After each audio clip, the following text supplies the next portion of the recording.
Pevnost Velká Šance v Mostech u Jablunkova tvořila centrální bod systému opevnění Jablunkovské šance umístěného na slezské hranici v okolí Jablunkovského průsmyku.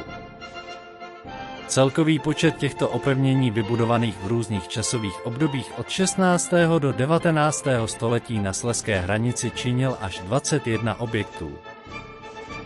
Z nich se do současnosti dochovalo 9 reliktů opevnění.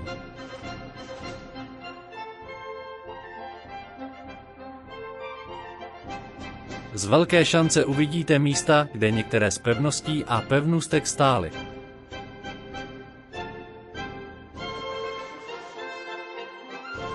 Primárně kvůli horskému přechodu Jablunkovský průsmyk byly Jablunkovské šance budovány.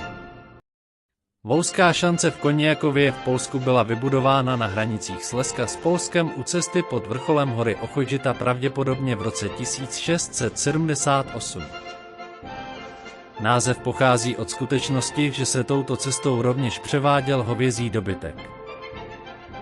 Reduta dolina o rozměrech 19×19 metrů v katastru obce Mosty u Jablunkova přímo na hranici se Slovenskem tvořila předsunuté postavení Velké Šance a sloužila k zabránění průchodu údolím Svrčinovského potoka.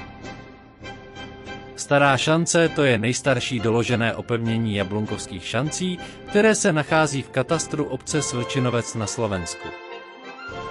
První zmínky jsou z roku 1578. Zajděte se na některé z těchto pevnůstek podívat. V návštěvnickém centru opevnění Šance a v Gorolském turistickém informačním centru v Mostech u Jablunkova obdržíte prospekty Jablunkovské šance, kde jsou popsány některé z těchto objektů a cesta k nim. Prospekt si můžete také stáhnout ve formátu PDF z našeho webu.